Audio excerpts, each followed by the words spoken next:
Hello, everyone. Thanks for tuning into the show that goes around the continent to bring you stories near and far.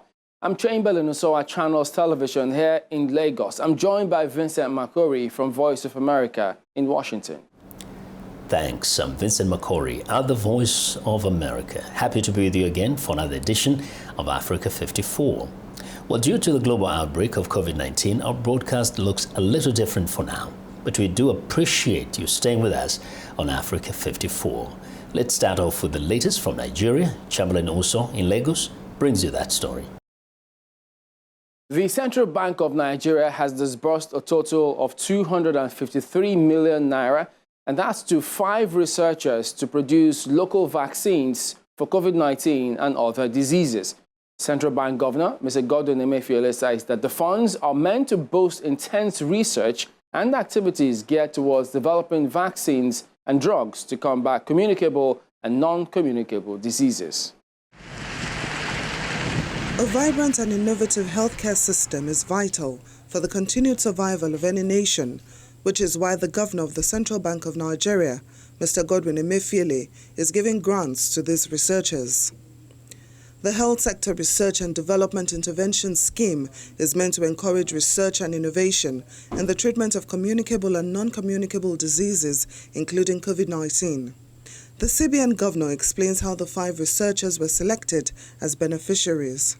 We need to encourage our brothers and sisters in the academia so that they can, rather than take flight abroad, they can stay back at home and go straight into research that will help our people. Let me reiterate that the review of proposals is still ongoing, and we expect the committee to provide recommendations for additional award of grants in due course. While applauding this gesture by the Apex Bank, the chairman of the Presidential Task Force on COVID-19, Mr. Boss Mustafa, says the initiative will go a long way towards reducing the importation of vaccines and other drugs into the country. This modest attempt that is started by the Central Bank of Nigeria would translate into establishing very formidable institutions. The Minister of State for Health also agrees. Boosting the morale of our own researchers will create a value chain that has ripple effect in terms of more jobs for our citizens, significant decreased overdependence on advanced nations for vaccines and other important drugs, and we can start to reduce the huge capital flight involved in procuring vaccines and other drugs from foreign countries. With this initiative, hopes are high that Nigerians will soon have easy access to the much-needed vaccines and drugs, not just for COVID-19, but other communicable and non-communicable diseases. Let's get more on this story from a senior lecturer of molecular biology at the University of Lagos, Dr. Joseph Minari. Well, thanks for joining us today on the program. What do you make of this CBN's grant of 253 million naira to 5 researchers in Nigeria?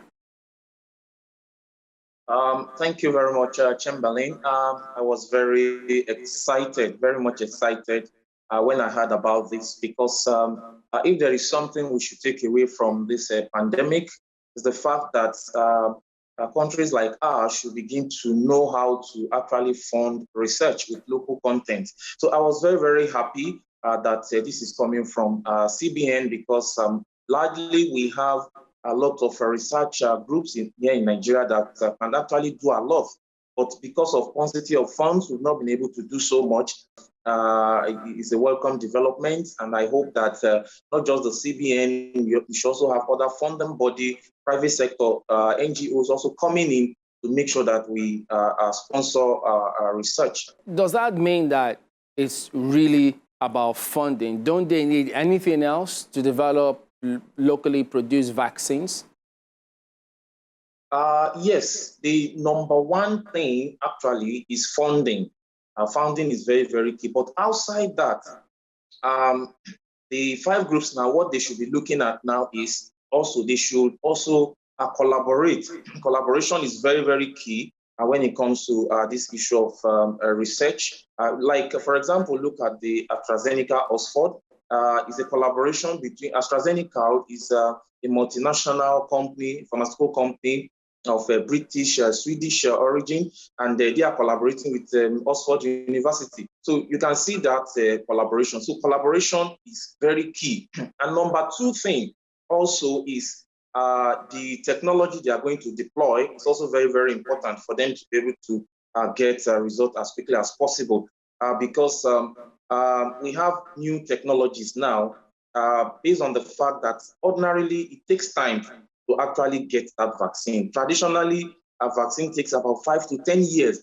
So if you just want to stay put on just the traditional method whereby you just inactivate the virus, you weaken the virus and then you introduce it to bring up the antibodies, that might take longer time. No way, we now have the technology, just like what some other companies did, using the mRNA, okay? So they will get the DNA plasmid, which serves as a template for the RNA. So by doing that, if you use that technology, because that technology will just go to the host and then start producing the proteins, the spike protein, which the body is going to recognize. So it's going to help you to bypass a lot of processes. They are using the traditional method, and then you also do some other experiment to ensure that you are able to take care of some of the side effects. Part of the report we are getting now are some of the side effects that are coming, because enough time was not actually allowed to be. So that's why we have that. Some of these side effects are normal for development of vaccine, but with time, if you're able to look into them, you'll be able to optimize your vaccine and then know way forward. So outside funding, I think these are some of the areas I think the group also should be looking towards to make sure that they can quickly get results as quickly as possible. So now that this funding has, been done, does that 5 to 10 year time frame apply in this case before we start seeing results for the vaccines production? Yes, it depends on those earlier points I've raised. Depends of collaboration. If you want to go solo, it will take you longer time. So if you collaborate, it can help to shorten the time.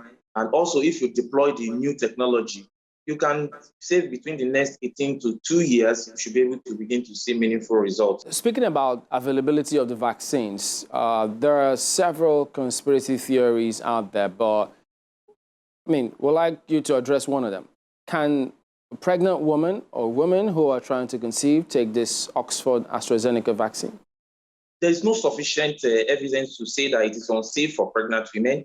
As a matter of fact, the AstraZeneca, Moderna, and Pfizer BioNTech actually carried the research during the production of their vaccine. For example, for the AstraZeneca, they discovered that out of all the pregnant women that actually took it, it was only one that had a miscarriage, and that one was a placebo. That means it was a control. So it didn't take the vaccine, so it couldn't have been as a result of the vaccine. However, I will rather suggest that pregnant women that really need to take it, they need to work closely with their physician because they need to advise them appropriately. If they have to take it, maybe the fourth shot at 14 weeks, and then the second one maybe at 33 weeks or after delivery. So they still need to work closely with their physician to advise them correctly on whether or not to take it and when exactly to take it. Dr. Joseph Minari, thank you for your time. Welcome. Welcome back to Africa 54. I'm Vincent McCory in Washington.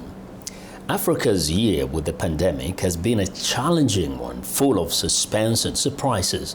COVID-19 infected at least 2.8 million people and killed about 72,000. That's according to the World Health Organization. VOA's Anita Powell looks back at the continent's bout with the virus. She reports from the continent's epicenter in South Africa. What a difference a year makes in the life of a pandemic. But in Africa, what a difference a week makes. In recent weeks, as Africa prepared to mark the milestone of a year since the virus made landfall, millions of long-awaited vaccine doses finally began to rain upon the continent. Many were provided by the global COVAX facility, which provides vaccines to lower-income countries. That, officials say, has flipped this tale from one of despair to one of hope. And, says South African President Cyril Ramaphosa, Africa had a hand in turning the tide. South Africa's scientists and research institutions have made an important contribution to these efforts and have contributed to global knowledge about the disease, including on the emergence of new variants. And in this regard, our scientists, who we should be proud of, have really led the way, and they are recognized globally. In the Democratic Republic of Congo, the largest country in sub-Saharan Africa, officials this month received their first delivery of 1.7 million vaccines through COVAX. Village Reach, an aid organization that focuses on remote, rural, low-income countries, has been working to help that population. Their DRC country director told VOA that while African nations appear to have a lower proportion of confirmed cases and deaths, the pandemic has still hit hard here.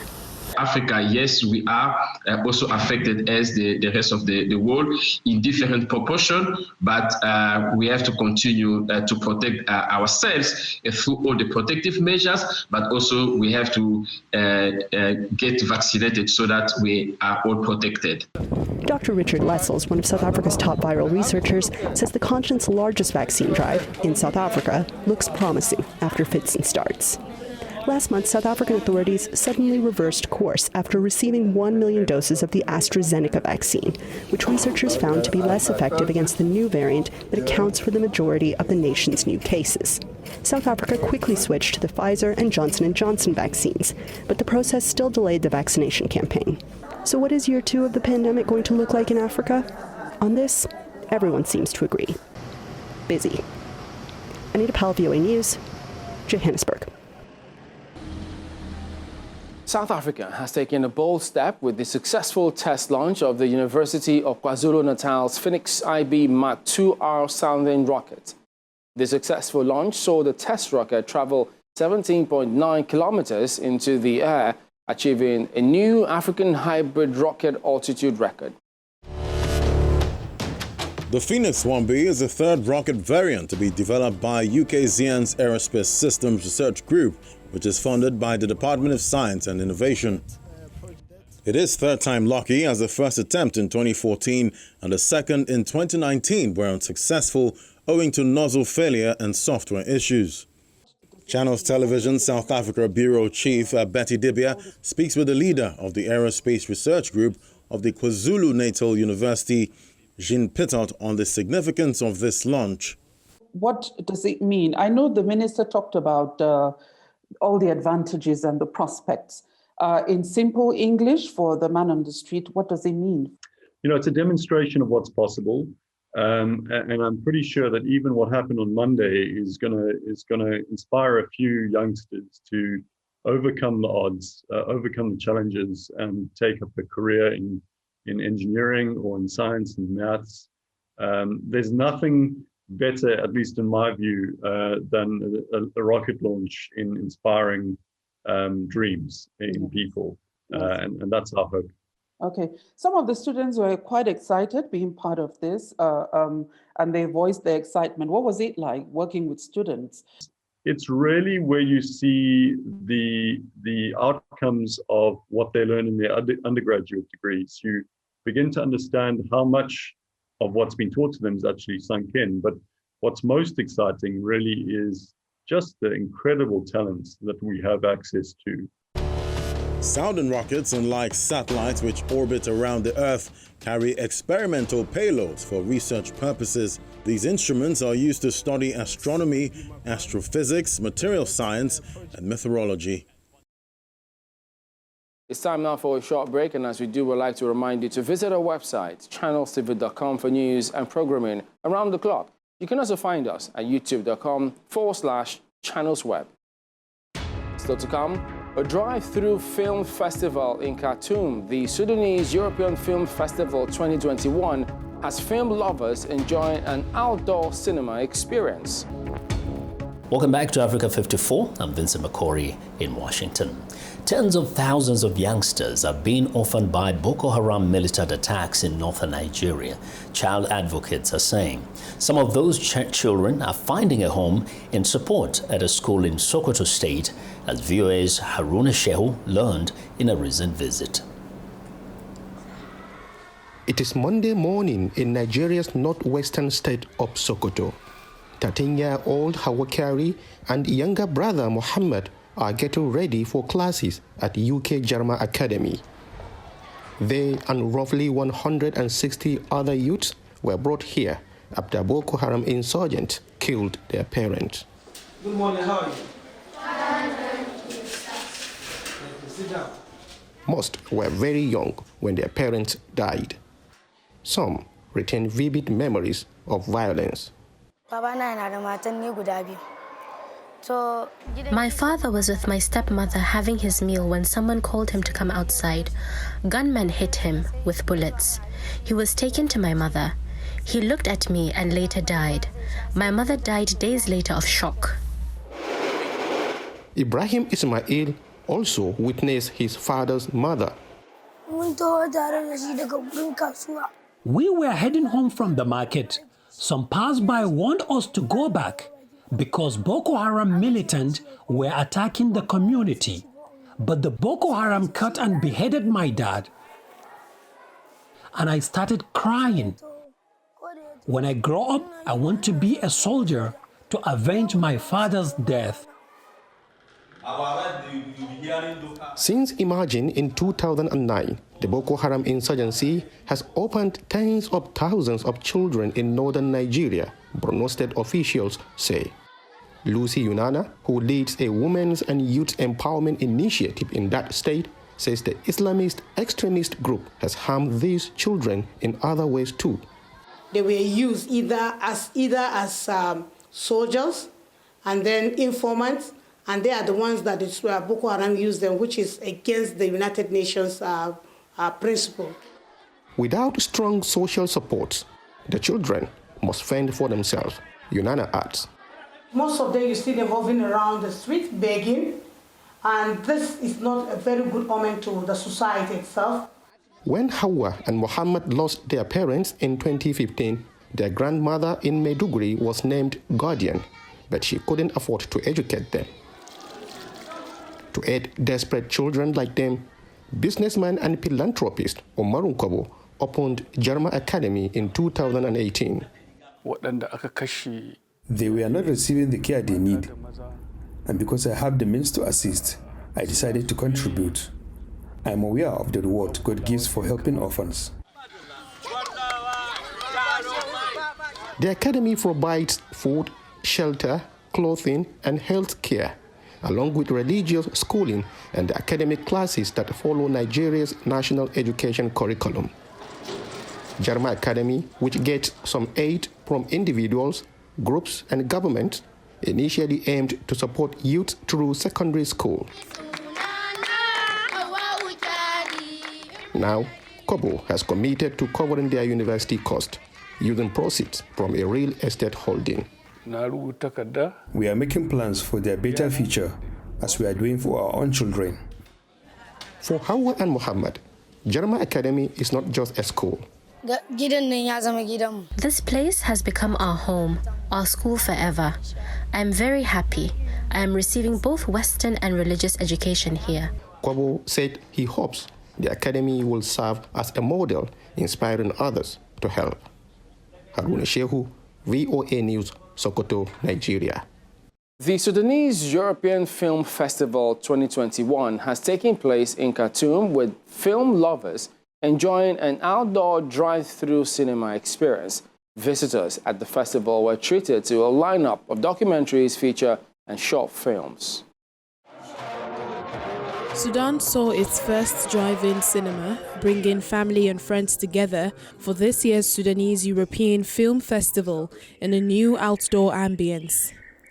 Around 100 vehicles gathered in a wide parking space, resting side by side before two large screens showing Sudanese and Arabic subtitled European films. I came here to attend the European Film Week, which is made up of mostly Sudanese films, and there are European films. This time is very different. People bought food and drinks, sat inside next to and above cars as the films screened in the evenings. A maximum of 4 people per car was allowed, and mask wearing was mandatory outside the vehicles. Tickets are given freely, but registration is required to ensure the availability of a parking space.